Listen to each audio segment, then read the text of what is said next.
नमस्कार, वीरों Asia voice of community कार्यक्रम में आपका स्वागत है। मैं अशोक व्यास। आज के इस अंक में हम आपको लिए चलेंगे flushing, New York. Hindu temple society of north America की प्रेसिडेंट डॉक्टर उमा मैसूरेकर से आने वाले उत्सव के संबंध में मुलाकात के अंश आप देखेंगे। भारत के प्रधानमंत्री नरेंद्र मोदी क्या कहते हैं भारत में सड़कों पर इलेक्ट्रिक व्हीकल्स दिखाई देने के बारे में। आयोजन हुआ एक गोष्ठी का जोधपुर शहर में, आयोजक अशोक व्यास के द्वारा, और विषय था जीने का अर्थ। मैं तो ये सब करेगा आपकी प्रतीक्षा इस छोटे से ब्रेक के बाद। बने रहें हमारे साथ।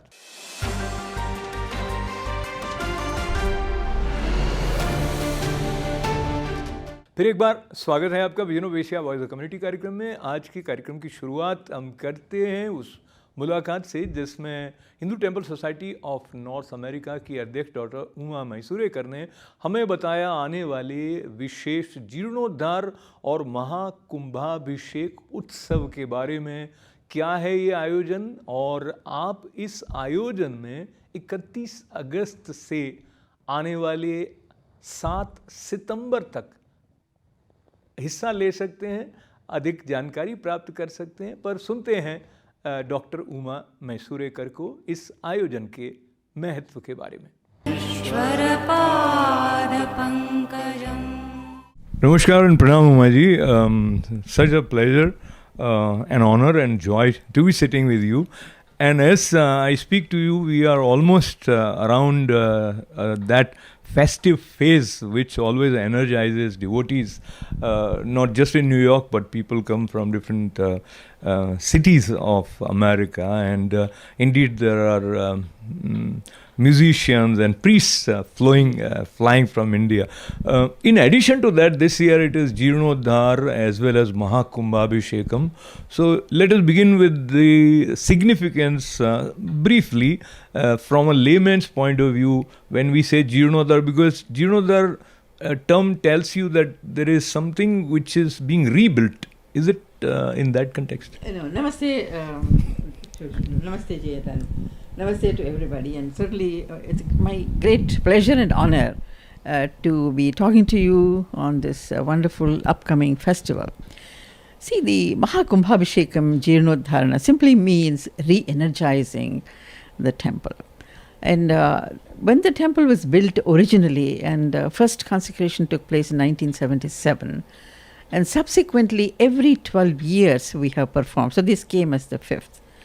It is understood from the Shastras, and especially the Agama Shastras, that because of continuous performance of the various pujas and the devotees coming in, exposure to so much exterior, the energy that is being produced by the different deities and also by the temple gets less and less and less. And now, therefore, as we get older, we also become less energetic. So as the temple gets older, it needs to be re-energized. And the only way we can re-energize this is by doing a whole lot of pujas, consecrations, chanting of the mantras, yagnas, which really will be done in those 5 days, a tremendous variety of pujas.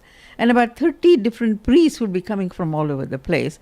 And we have actually the yagashalas built in the back, 8 yagashalas, and they'll all be sitting there morning, evening. Finally, the sanctified water, that is the kalasha water, which is taken up on the roof, on the different towers, which is poured up on there. And that is really the Kumbhabhishekam of the Rajagopura and all other Gopuras. At the same time, soon after that is done, the consecrated or the consecrated water, which is again brought into the Mahamantapa, and the sanctified water is poured on the different deities. So that really is the conclusion of the Kumbhabhishek. In other words, by then, from our point of view, the way the Agama Shastras dictate is that the consecration is now complete. So the temple is now open with full energy for the devotees to come in. It's a simple lay way of understanding what this is all about. I mean, it's not necessary to get into the depth of what these different pujas are, because it is too complicated. But I think the principle for anywhere, I think it is just like as we get older, we say we want to take some vacation, we want to energize ourselves, we do certain things. thing. So the principle is more or less the same. But here it is all as per what our rishis have written about the Agama Shastras. These wonderful priests, knowledgeable priests, they will now reenact the whole thing in those 5 days. Wonderful. And I'll backtrack now. And there are times when people say, how it will happen, will it happen, why it has to happen. That is one way of questioning. And in our tradition also, questioning is also encouraged. But questioning with faith is encouraged. So when Lord Krishna is being asked anything and everything by Arjuna, he patiently he hears and responds. But there is one thing, Umaji, personally I feel that if you don't get into the water, you won't learn to swim. And if you keep on talking about the principles of swimming, it won't help. Same way in our tradition, I think our scriptures, and you mentioned about Agama Shastras, the way they guide you, that helps if you practice. So practice, I think, is the key word here. Now, I request you to go back to that day when you who were given the name, which is the name of Mahavallabh Ganapati's mother, you found yourself coming for the first time to this temple, and you had darshan of Mahavallabh Ganapati here. I don't know whether you would recollect that particular visit distinctly or not, but with that, your initial kind of bonding with the deity here. Yeah, certainly. Of course, it's going back a long time ago. And I was actually in my residency in OBGYN, and then being as a resident, very busy schedule. And fortunately, I was living maybe about 25 minutes from the temple. So always had a great, bhakti towards Lord Ganesha, even from back home. My grandfather still has a temple there, mainly of Ganesha and also for Vishnu. And so this kind of influence at home definitely made me a very strong bond with the Lord. And I used to do, not that I'm such a great doing pujas at home, morning till evening, not that, but the thought process is constantly there. And I always pray to the Lord before I do anything. So that was the way I was, and I'm still here. So when I just came to know at the time, it was still being built at the time, see. So I used to come and see what is happening, and the day the installation was done, I still recall that whole picture in front of me, and it was one of my greatest moments of joy, because I thought, listen, I have come all the way, I left my family, everybody was not there. But I found a place where Ganesha is there, which is my favorite Lord. And so that bond immediately got to me, And I remember that day I literally cried, because I said there's some meaning for all this. And so I waited, and I was doing OBGYN, which, as you know, is a very tough residency. But I waited as long as I could for the whole day, for the full consecration to finish. And then all my thoughts as I was growing, as my mother, what she used to teach me about the various shlokas, stotras, and that you should do prayers in the morning, all these thoughts came back to me and said, now, even though as a resident it's hard sometimes to stay all night long, you come home and you sleep, but still I should spare myself even for 3 minutes, 5 minutes to think of the Lord, chant something. And from then on, I can tell you, I used to come to the temple as often as I could, even if it's for 5 minutes. I would just drive by, go in, have darshan and go. So that each time I did, the bond only strengthened. And listening to the various chanting, and of course as you drive, you listen to some of these music and all this, that only enhances. So I think what is important for anyone to build relationship with any God, whoever it be, is to have first firm faith in the Lord. You have to have faith in your own dharma first, and then, okay, whether I worship Lord Ganesha, whether I worship Lord Krishna, whether I worship Lord Vishnu, whoever it be, but I think that strength should be there. And I do not have to put down anyone who says, oh, I don't believe in Ganesha, but I believe in Krishna. Fair enough. But who are we to decide? We only say there is somebody above us who is looking after us, and we worship this Lord in different forms. That's it. And it took me some time to convince some of the people that I used to meet, and they used to tell me, oh, you're a great Ganesha Bhakta. I said, yeah, I'm a Ganesha Bhakta, but doesn't mean that I don't worship, nor do I pay my respects to the other deities. I said, just like in a family, you have mother and father, but sometimes mother is very close to you, or father is close to you. It doesn't mean you don't respect the other person. So it is just the bond that develops. And therefore, and many times I used to sit and ask the Lord my questions, and I used to think I used to get the answers back. Because of the faith, I think that is the thing. So the more you worship, the more you sit in front of any deity and talk to the Lord within yourself, and you get the answers back, that only intensifies the faith. And this is how the first consecration literally built my inner confidence, because I had just come to the United States barely 3 years or so, and made me think, I'm really not that far from home. I'm right here, and the Lord is right here. So that is how my beginning started. And in between, I had to leave for a year or two to go to Boston and stuff, came back again, continued until today. It continues.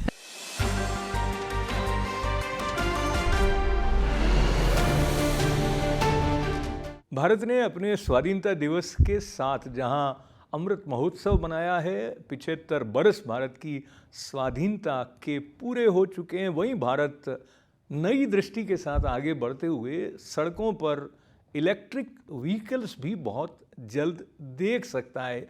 इसके बारे में क्या कहा भारत के प्रधानमंत्री नरेंद्र मोदी ने, आइए उन्हीं से सुने।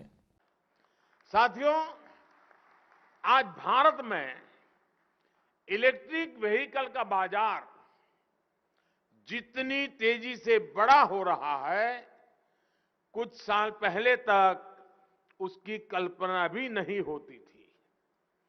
इलेक्ट्रिक वाहनों की एक बड़ी खासियत यह होती है, वो साइलेंट होते हैं। 2 पहिया हो या 4 पहिया, वो कोई शोर नहीं करते। ये साइलेंस केवल इसकी इंजीनियरिंग का ही नहीं, बल्कि ये देश में एक साइलेंट रिवॉल्यूशन के आने की भी शुरुआत है। आज लोग ईवी को एक एक्स्ट्रा व्हीकल नहीं समझ रहे, वो उसे प्रमुख साधन मानने लगे हैं। देश भी पिछले 8 वर्षों से इस बदलाव के जमीन तैयार कर रहा था। आज हम इलेक्ट्रिक व्हीकल इकोसिस्टम में सप्लाई और डिमांड दोनों पर तेजी से काम कर रहे हैं। सरकार इलेक्ट्रिक व्हीकल के खरीदारों को कई तरह के इंसेंटिव दे रही है ताकि डिमांड में तेजी आए। इनकम टैक्स में छूट से लेकर लोन को आसान बनाने जैसे कई कदम उठाए गए हैं, जिससे इलेक्ट्रिक व्हीकल्स की मांग बढ़े। इसी तरह ऑटोमोबाइल और ऑटो कंपोनेंट्स में पीएलआई स्कीम के जरिए सप्लाई बढ़ाने की दिशा में भी तेजी से काम हो रहा है। सरकार ने इलेक्ट्रिक व्हीकल के पूरे इकोसिस्टम को रफ्तार देने के लिए कई कदम उठाए हैं। पीएलआई स्कीम के जरिए बैटरी मैन्युफैक्चरिंग को उसको भी काफी बढ़ावा मिल रहा है। इलेक्ट्रिक व्हीकल चार्जिंग इंफ्रास्ट्रक्चर को तैयार करने के लिए भी देश ने कई नीतिगत फैसले लिए हैं। 2022 के बजट में बैटरी स्वैपिंग पॉलिसी को पेश किया गया है। टेक्नोलॉजी शेयरिंग जैसी नीतियों पर नई शुरुआत हुई है। सप्लाई, डिमांड और इकोसिस्टम की मजबूती से ईवी सेक्टर का आगे बढ़ना तय है। यानी ये साइलेंट रिवॉल्यूशन आने वाले दिनों में बड़ा परिवर्तन करने के लिए तैयार है।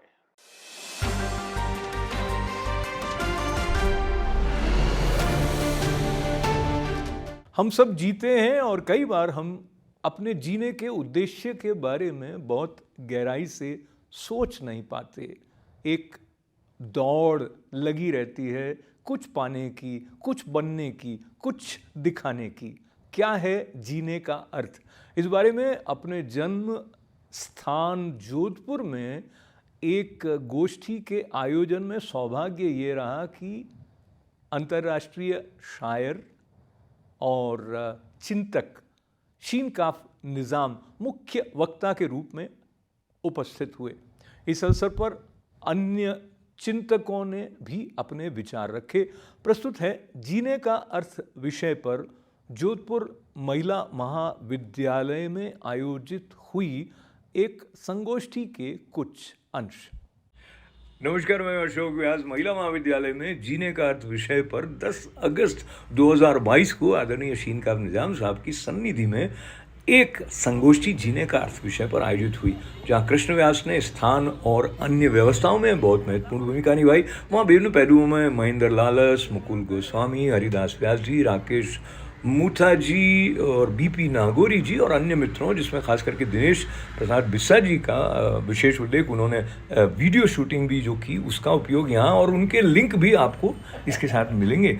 इस आयोजन के साथ साथ झलकियों के साथ साथ आप सुनेंगे अनूप राज व्यास जी का कबीर भजन। थोड़ी उसे सीधा अनुवाद बता देता हूँ, आपको लंबा कोटेशन उसका सारांश बता देता हूँ।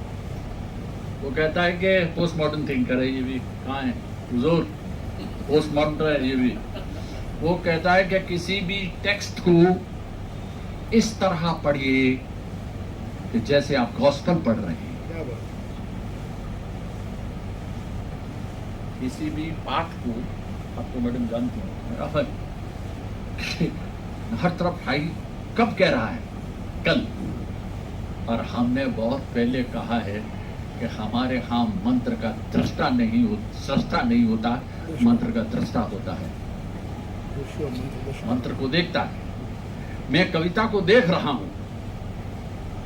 ये आप इसे मजजूब की बड़ मूर्खों का बड़बड़ाहट न समझिएगा, क्योंकि आजकल के जमाने में यही समझ रहे हैं। इस कमबख्त ने हमें यही सिखाया कि हम इस बात को दिखता होगा, नहीं दिखता होगा तो तेरी आंखें बदल मियां। अभी आजकल आंखें नेत्रदान में भी मिलती है, लेकिन आंखें दान में मिलती है, नजर दान में नहीं मिलती। विज्ञान कुछ भी कर ले, नेत्र तो दान में दे देगा, नजर कहां से लाओगे। तो अर्ज कर रहा कि ये जो खुदा को जानता है, तो मुझे ये लगता है कि जीने को जानना ही क्या जीने का लक्ष्य नहीं है। उसमें सारा आ जाता है, आपकी तमाम फिलॉसफी, इकोनॉमिक्स, आपका तमाम वाद, अस्तित्ववाद, ये मार्क्सवाद, समाजवाद, फलावाद, परिवारवाद, सारा, क्योंकि वो सब जीना एक नहीं है। और ताज्जुब ये है कि इस जमाने में जब एक आदमी 5-7 बरस तक डॉक्टरेट पढ़ता, मेडिकल साइंस पढ़ता है, उसके बाद भी अगर आँख के डॉक्टर को ये कहूँ कि सरकार नजला बहुत हो रहा है, कि यार किसी डॉक्टर को, अरे साहब आपने भी तो 5-7 साल अपनी उम्र के ज़ाया किया, खाऊं तेरी आँख में कोई प्रॉब्लम हो तो मुझे पास वो 7 साल, 12 साल, 19 साल, 5 साल, 24 साल उम्र अजीज के 25 वर्ष खराब करने के बाद वो आँख का इलाज कर सकता है, मेरे पेट दुखने का इलाज नहीं कर सकता। उसके बाद भी मैं ये नहीं समझता कि जीना जो है वो एक नहीं होता, जीना समग्र में जीना होता है, और उस समग्र में किसी एकाग्रता के साथ जीना होता है। पूरी मेडिकल साइंस में से, इस पूरे ढांचे में से सिर्फ आँख को पढ़ने के लिए 25 वर्ष चाहिए। हमारे जो जोशी साहब, उनके समधी भी रहे, तो हमारे कलीग के समधी भी हैं, तो मतलब लिफाफे के अधिकारी भी बनते हैं।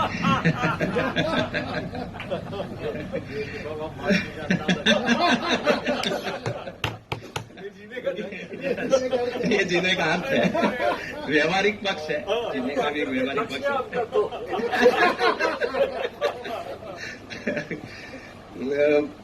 मैं एक फार्मेसी का विद्यार्थी रहा हूं, तो एक हमारे टर्म है डिस्पेंसिंग और एक है मैन्युफैक्चरिंग। तो जो डिस्पेंसिंग होती है वो पेशेंट स्पेसिफिक होती है। तो मेरा अपना ये मानना है कि हर किसी का जीवन, हर व्यक्ति अपने आप में एक अलग है, इसलिए हर व्यक्ति के लिए अपने जीवन जीने का ढंग अलग अलग होगा। हम इसको जेनरिक टर्म में नहीं स्थापित कर सकते कि जो मेरे जीवन जीने का ढंग है या मेरे जीवन जीने का जो उद्देश्य है वो सभी के जीवन जीने का उद्देश्य हो। ऐसा मेरा मानना है कि ऐसा नहीं हो सकता, क्योंकि हर व्यक्ति अलग अलग है। जैसे आपकी जो अंगूठे हैं, अंगुलियां हैं, उसके फिंगरप्रिंट्स नहीं मिल सकते, इसलिए इसी तरह से किसी भी दो व्यक्ति एक हो ही नहीं सकते, और जब दो व्यक्ति एक नहीं हो सकते तो उनके जीवन जीने का उद्देश्य, उनके जीवन जीने का ढंग एक नहीं हो सकता। 39 ईयर्स मैं लाचू कॉलेज में रहा, और जो हमारे संस्थापक मथुरादास जी माथुर, वो ये कहते थे कि आप, उनका एक ध्येय था, और वो हमने उसमें लिखा भी है कि आप एक अच्छे डॉक्टर बने, अच्छे इंजीनियर बने, अच्छे फार्मासिस्ट बने, लेकिन उसके पहले एक अच्छे नागरिक बने। तो क्या हम इस तरह के संस्कार दे पा रहे हैं? क्या हम एक अच्छे नागरिक का निर्माण कर पा रहे हैं? वो एक जीवन जीने का ढंग हो सकता है। और मेरा अपना ये मानना है कि जीवन जीने का ढंग, लिव लाइफ किंग साइज, अगर हम अपने अंदाज में अपने जीवन को जीते हैं तो वो हमारे जीवन का उद्देश्य होना चाहिए। मैं देखा कि दाल बाटी चूरमा लोग चम्मच से खाते हैं। अरे मैंने कहा यार, ये चूरमा तो चूर के खाना पड़ेगा भैया। अब देखा देखी कोई देखेगा चम्मच से खाना पड़ेगा। डोसा जो है वो काटे चूरी से खाते हैं। सर क्या काटे चूरी से क्या खाना भाई? अगर आपको आनंद आ रहा है, मेरा मानना यह है कि जीवन जीने का अर्थ या उद्देश्य है कि आप आनंद की स्थिति में हैं और परमानंद की स्थिति में, और उसके लिए कुछ करना पड़ेगा। तो मैं जब फिजिकल हेल्थ एजुकेशन की बात करते हैं तो physical health, mental health and आध्यात्मिक हेल्थ, तीसरा जो आयाम है वो आध्यात्मिक स्वस्थता, स्पिरिचुअल हेल्थ। और स्पिरिचुअल हेल्थ का मेरा जो अपना मानना है, एक तो वर्ड है आसक्ति और एक वर्ड है आस्था। तो जो वस्तु में आसक्ति है वो तो है लोभ, व्यक्ति में आसक्ति है मोह, और स्वयं में आसक्ति है अहंकार। और अगर हम इस आसक्ति का रूपांतरण आस्था में कर देते हैं, प्रभु के प्रेम में चले जाते हैं, तो अगर वस्तु में आसक्ति हट गई, अगर लोभ हट गया, तो लाभ और हानि से हम ऊपर उठ जाते हैं। मोह हट जाता है तो हम संयोग और वियोग से ऊपर उठ जाते हैं। और अगर हम अहंकार से हट जाते हैं तो हम सम्मान और अपमान से ऊपर उठ जाते हैं। और इस आस्था का रूपांतरण हम आसक्ति का रूपांतरण हम आस्था में कर देते हैं, तो प्रभु प्रेम हो जाता है और वो व्यापक हो जाता है। और प्रेम है एक तत्व है, प्रेम एक भाव है, करुणा एक भाव है, दया एक भाव है, आनंद एक भाव है। तो जो स्थूल शरीर है उसमें तो व्याधि है, सूक्ष्म शरीर में विकार है, और जो कारण शरीर है, जो भावों का शरीर है, भाव प्रदान जब हो जाते हैं। और भाव प्रदान होने के लिए मेरा अपना ये मानना है कि ज्ञान का हेतु ध्यान है और बोध का हेतु ज्ञान है। तो वो जो बात आपने कही कि साक्षी भाव, तो पहले दृष्टा भाव है, दृष्टा भाव के बाद में साक्षी भाव है, और साक्षी भाव के बाद में समता भाव है, जब प्रज्ञा जागृत हो जाती है। तो हमारे कई इसमें इन दिनों काफी चिंतन कर रहा हूँ, अपने आप के बारे में चिंतन कर रहा हूँ, अपने जीने के अर्थ के बारे में चिंतन कर रहा हूँ। तो कई संतों को पढ़ा, विपत्सना मैंने करी, रविशंकर जी का मैंने जो सुदर्शन क्रिया वो हमने करी। तो इसमें सब में ये पाया मैंने कि जो समता भाव, मतलब जब इंद्रिय निग्रह जो बाहर का जो संसार है वो अंदर कैसे जाता है, तो 5 ज्ञानेंद्रियों से जाता है। तो जब हम इंद्रिय निग्रह करते हैं तो मन निर्विकल्प हो जाता है, और जब मन निर्विकल्प होता है तो बुद्धि सम होती है, और जब बुद्धि सम होती है तो प्रज्ञा बनती है, और जब प्रज्ञा बनती है तो हम भगवान के नजदीक होते हैं। तो मेरे तो जीने का जो उद्देश्य है वो शायद मैं समझता हूँ कि अभी खोज रहा हूँ, और हो सकता है कि खोजते खोजते मिल भी जाए।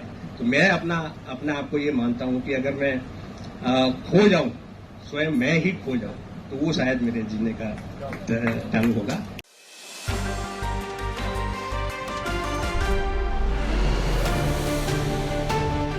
और अब आज का विजनों पेशिया वॉइस ऑफ कम्युनिटी कार्यक्रम समाप्त करने से पहले हम आपको याद दिला दें कि आप फेसबुक पेज पर हमारे मित्र बनने के अलावा हमारे यूट्यूब चैनल यानी ITV गोल्ड के यूट्यूब चैनल को सब्सक्राइब करें, लिखें events@itvgold.com पर। अपना ख्याल रखें, साथ देने के लिए आभार। अशोक व्यास को अनुमति दें। नमस्कार।